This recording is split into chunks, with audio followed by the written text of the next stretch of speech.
Ang kagandahan ng solar power energy. Ang solar po ay likas na ating kalikasan para makakuha ng enerhiya galing sa araw. Ito ay malaking tulong, lalong-lalo na sa mga lugar na kailangan ng elektrisidad sa mga panahon ito.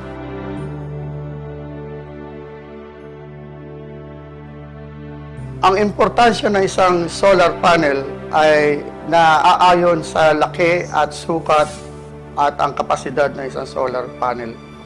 Ito ay binubuo ng mga solar panel cells na kung saan ay binubuo kung ano ang voltaheng kailangan at ano ang wattage na kailangan sa isang solar panel.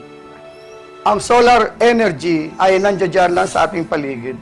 Para magamit natin ito ay kailangan natin ang isang equipment na para mapag-harvest natin ang sikat na araw na para gawing enerhiya.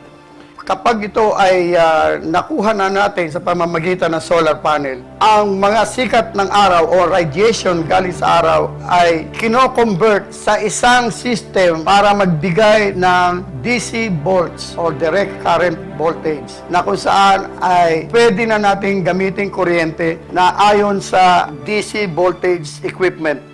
Kung tayo naman ay merong AC equipment or alternating current na sinasabi na ginagamit natin sa ating bahay, ang DC voltage na galing sa araw sa pamamagitan ng solar panel ay kailangan po natin i-convert ang DC voltage sa AC voltage para magamit natin sa ating pamamahay.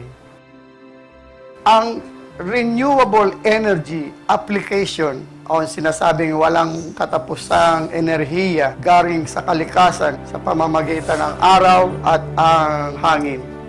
Ito po ay may po-provide namin sa inyo at may di-design ko po sa inyo mismo kung paano gamitin ang araw at ang hangin upang makatulong lalong-lalo na sa pangangailangan natin sa elektrisidad. Ang unang application po ng renewable energy ay ang kategorya sinasabing grid tie, kung saan ang solar panel at isang special equipment na sinasabing grid tie inverter, siya po ay mag-harvest ng solar energy na actual na gagamitin sa loob ng inyong bahay.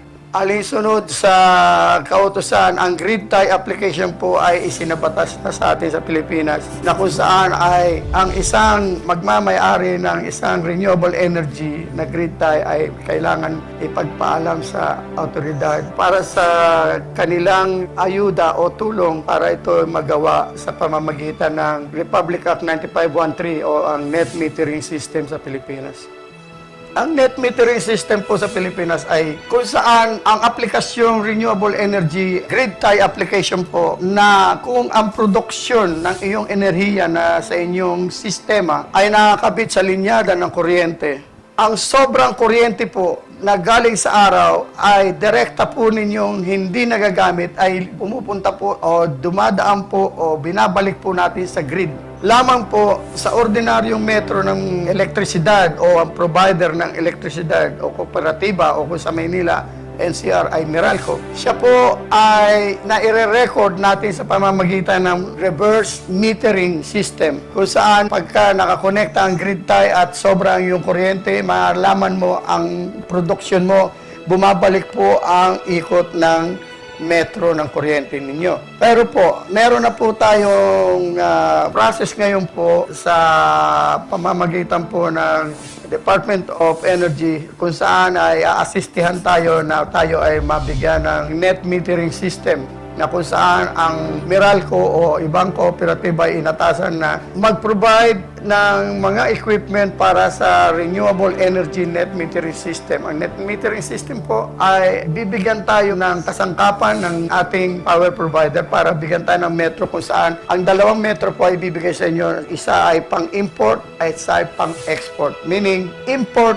yun ho yung normal na metro na ginagamit natin sa ngayon. Yung normal na metro galing sa poste, pumasok sa iyong metro para sa loob ng bahay. Sa net metering po, madadagdagan po ng isa yan. Isa pang metro, pero doon naman po ay papangalanan na export meter.